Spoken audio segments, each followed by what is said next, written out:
Praise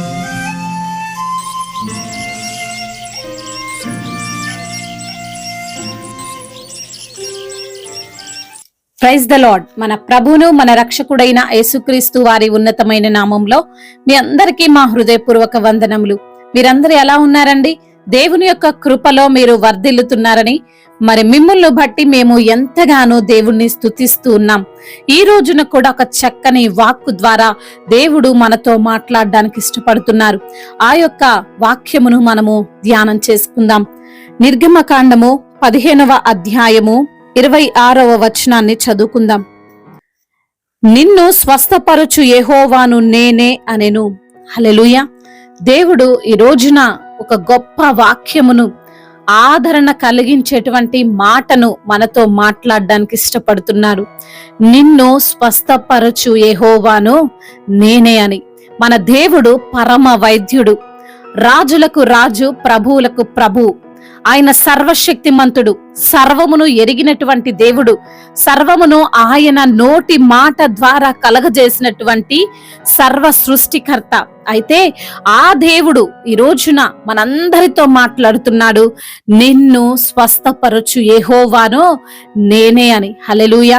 ఈ రోజున ఎటువంటి అనారోగ్య సమస్యతో నువ్వు బాధపడుతున్నావో, ఎటువంటి శోధనలో నువ్వు చిక్కుకున్నావో, ఎటువంటి బాధాకరమైనటువంటి పరిస్థితుల్లో నీవు ఉన్నావో, అన్నిటికీ చాలినటువంటి దేవుడు, అన్ని సమస్యల నుండి విడిపించగలిగినటువంటి దేవుడు నీతో మాట్లాడుతున్నాడు.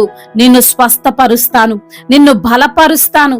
నువ్వు అనుభవిస్తున్నటువంటి ఆ శ్రమ, నువ్వు అనుభవిస్తున్నటువంటి ఆ యొక్క బాధ నీ నుండి నేను తొలగిస్తాను అని అంటున్నాడు. దేవుడు అన్నిటిపైన ఆయనకు అధికారం ఉంది. మన దేవుడు సైన్యములకు అధిపతి అయినటువంటి దేవుడు, సర్వ అధికారము కలిగినటువంటి దేవుడు. ఆ దేవుడు నీతో మాట్లాడుతున్నాడు. నువ్వు ఈ రోజున ఏ రోగముతో ఉన్నావో, ఏ బాధతో ఉన్నావో, ఏ వ్యాధితో ఉన్నావో, ఏ తెగులుతో ఉన్నావో, దేవుడు నీకున్న ఆ వ్యాధిని, ఆ తెగులును, ఆ బాధను, ఆ అనారోగ్య సమస్యను కొట్టివేస్తానంటున్నాడు. ఎందుకు అంటే ఆయన స్వస్థపరిచేటువంటి దేవుడు. నీకున్న బాధ నుండి స్వస్థపరుస్తాడు, నీకున్న వ్యాధి నుండి స్వస్థపరుస్తాడు. ఈ యొక్క మాటలు ఎవరితో అంటున్నారంటే మోషేతో దేవుడు మాట్లాడుతున్నటువంటి మాట. హల్లెలూయా. ఈ రోజున నీతో కూడా మాట్లాడుతున్నాడు, నిన్ను బలపరుస్తున్నాడు. దేవుడు మాట్లాడితేనే మనం బ్రతకగలుగుతాం. దేవుడు సెలవిస్తేనే అది మన జీవితంలో జరుగుతుంది. ఏ రోగమైనా, ఏ వ్యాధైనా ఆయన వాటి నుంచి విడిపించగలిగినటువంటి దేవుడు. 12 సంవత్సరాలుగా రక్తస్రావంతో బాధపడుతున్నటువంటి ఆ స్త్రీని స్వస్థపరిచినటువంటి దేవుడు, కుంటి వారికి నడకనిచ్చినటువంటి దేవుడు, మూగవారికి మాటలు రప్పించినటువంటి దేవుడు. స్వస్థపరిచేటువంటి అధికారము దేవునికి ఉంది. కాబట్టి ఆయన ఆజ్ఞ ఇస్తున్నాడు, ఆయన వాగ్దానం చేస్తున్నాడు. నీకున్నటువంటి ఆ అనారోగ్య సమస్య, ఆ వ్యాధి, ఆ బాధ అంతటిని ఆయన కొట్టివేస్తానని ఈ రోజున మాట ఇస్తున్నాడు. ఈ భారం దేవుడి మీద మోపు, ఆయనే నిన్ను తప్పకుండా ఆదుకుంటాడు. నీకున్న సమస్య నుండి ఆయన విడిపిస్తాడు. అది ఎంత పెద్ద శ్రమైనా, ఎంత పెద్ద వ్యాధైనా, అది మరణకరమైనటువంటి రోగమైనా దేవుడు స్వస్థపరచగలడు. ఆయనకు అటువంటి శక్తి ఉందని నమ్మి విశ్వాసముతో దేవునికి మొరపెట్టు, విడుదల పొందుకుంటావు. దేవుడే నిన్ను స్వస్థపరుస్తాడు. దేవుడు ఈ మాటలను దీవించి మన హృదయంలో ఫలింపచేయునుగాక.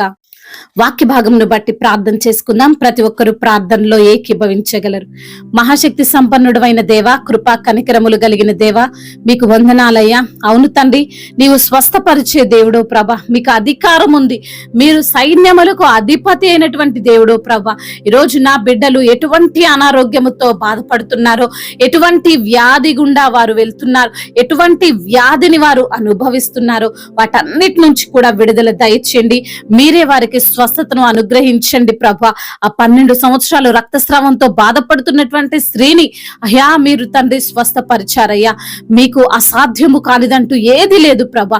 ప్రతి బిడ్డను మీరు జ్ఞాపకం చేసుకొని, ప్రతి బిడ్డకు మీరు తోడుగా ఉండి అయ్యా వారిని నడిపించమని, వారికి వచ్చిన అనారోగ్యమును చూసి కృంగిపోకుండా నా దేవుడు, నన్ను స్వస్థపరిచే దేవుడు నాకు తోడుగా ఉన్నాడని ప్రభా బిడ్డలు ధైర్యం కలిగి మీకు మొరపెట్టి విడుదల పొందుకునేటువంటి కృపను దయచేయండి ప్రభా. ప్రభా విశ్వాసాన్ని వారికి దయచేయమని బ్రతిమిలాడుకుంటూ ఈ రోజునంతటిని వారికి ఆశీర్వాదకరంగా ఉంచమని, వారు ఏ ఏ పనులైతే చేస్తున్నారో ఆ పనులలో ప్రభా ఆశీర్వాదాన్ని దయచేయమని, వారి ప్రయాణం విషయంలో వారు ఎక్కడైతే ప్రభా అడుగు పెడుతున్నారో అక్కడ వారి అంతటికి తండ్రి సమాధానమును దయచేయమని బ్రతిమిలాడుకుంటూ నజరేయుడైన యేసుక్రీస్తు వారి నామంలో ఈ ప్రార్థనను అడిగి వేడుకొని పొందుకొని ఉన్నాము మా ప్రియ పరలోకపు తండ్రి.